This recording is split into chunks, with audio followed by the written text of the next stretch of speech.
Hello, sophomores. I am obviously not here today. I'm ill. I'm planning on being back tomorrow, but for now, go ahead and get out your journal prompts page. You answered the first one the first day of class, and now you're going to focus on the second prompt. The second prompt is explain what good and what bad may happen when we speak about what we believe in. Take 3 minutes to write an answer.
All right, go ahead and stop writing. And I want you to get with a partner or a group of 3 around you. And I want you to take 2 minutes to talk about what you wrote with your little group.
All right, time is up, so quiet down and turn back to the front. And I want you to go ahead and get out your textbooks. We're going to pick up where we left off, which is on page 3.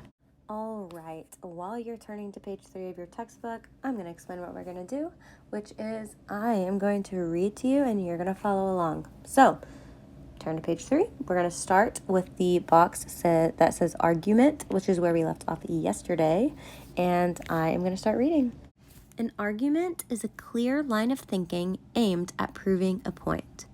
Arguments are introduced in the form of a statement and express an idea and an opinion. The following are some famous examples of the main idea of an argument. Keep in mind that arguments aren't complete without explanations and support. 1. The unexamined life is not worth living. Socrates, from Apology by Plato. 2. The superior man is modest in his speech, but excels in his actions. Confucius, Analects. 3. It is better to have loved and lost than never to have loved at all. Alfred Lord Tennyson, In Memoriam. 4. Science provides an understanding of a universal experience, and art provides a universal understanding of a personal experience. Mae Jemison, Teach Arts and Sciences Together. Okay, now we're going to continue reading about Cicero. And remember, we just finished reading his introduction. So we'll continue on page 4. O Catiline, for the destruction which you have been plotting against us, you should have been led to execution long ago, and by the command of the council. Even though he spoke directly to Catiline, Cicero was really speaking to the rest of the Senate. He clearly hoped to convince his listeners that Catiline must be punished with exile or death. As consul, Cicero was arguing for the power to punish Catiline's treason. In a more typical thesis paper form, his argument may go like this. Before a traitor can inflict destruction on his people, a leader must dole out the ultimate punishment, death. So this is Cicero's thesis statement of his argument, essentially. Cicero followed his thesis with a catalog of Catiline's crimes, marshaling evidence against him, and using vituperation. Vituperation is bitter and abusive language. His powerful speech left his opponent nearly speechless. Supposedly, Catiline fled from the Senate house muttering curses and threats, and he joined his army of disgruntled soldiers in the hills near Florence, Italy. An army loyal to the Roman Republic met Catiline's troops at Pistoia, Italy, and defeated and killed the traitor. Thus ended the Catiline conspiracy. As for Cicero, he was now considered the savior and protector of his nation, not to mention the greatest orator of the Roman Republic. He was the undisputed master of speech writing and delivery. In fact, he wrote the book on it. From his study of famous speeches, Cicero wrote his classic of Rhetoric, on oratory and orators. This book is the original source of the 5 canons of rhetoric: invention, arrangement, style, memory, and delivery. Here is how Cicero explained them. All of the business and art of an orator is divided into 5 parts. He ought. 1. First find out what he should say. Invention. 2. Next, to dispose and arrange his subject, not only in a certain order, but with a sort of power and judgment. Arrangement. 3. Then to clothe and deck his thoughts with language. Style. 4. Then to secure them in his memory. Memory. 5. And lastly, to deliver them with dignity and grace. Delivery. All right, get out your lesson 1 notes. We're going to pause and we are going to fill out our blank column, which is the How Cicero Explained It column, with those 5 bullet points that we just read about. And this is going to be how Cicero explained each of the 5 canons in his book. Take about 3 minutes to get them written.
All right, we are going to go ahead and keep reading.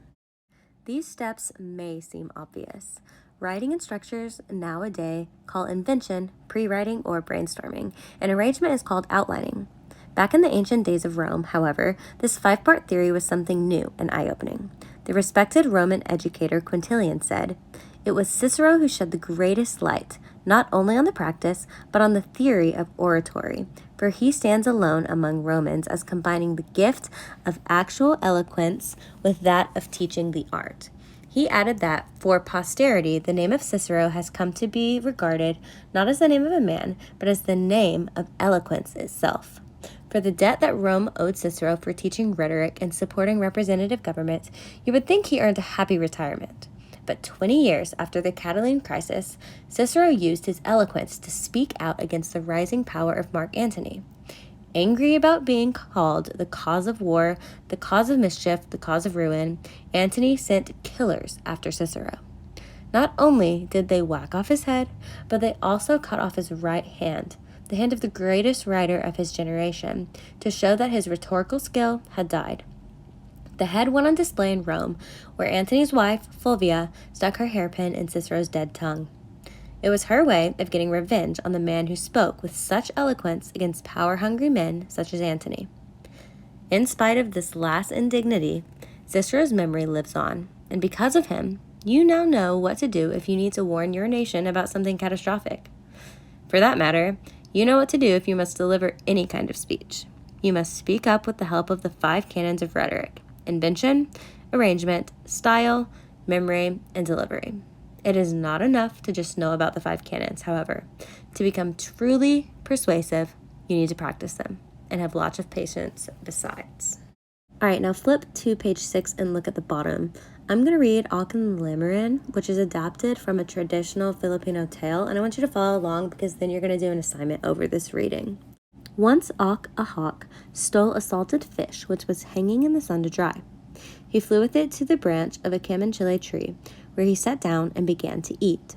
As he was eating, Limerin, a squirrel who had his house in a hole at the foot of the tree, saw Ak. At once, Limerin set his wits to work to discover some way of getting the fish. He looked up and said, "What beautiful shiny black feathers you have, Ak." When he heard this phrase, the hawk looked very dignified. Nevertheless, he was much pleased. He fluttered his wings. "You are especially beautiful, Ak, when you walk, for you are very graceful," continued the squirrel. Ak, who did not understand the trick that was being played on him, hopped along the branch with the air of a king. "I heard someone say yesterday that your voice is so soft and sweet that everyone who listens to your song is charmed. Please let me hear some of your notes, you handsome Ak," said the cunning Limerin. Ak, feeling prouder and more dignified than ever, opened his mouth and sang, "Uak, uak, uak, uak." As he uttered his notes, the fish in his beak fell to the ground, and Limerin got it. All right, that is the story. Now, everybody should have been given a handout.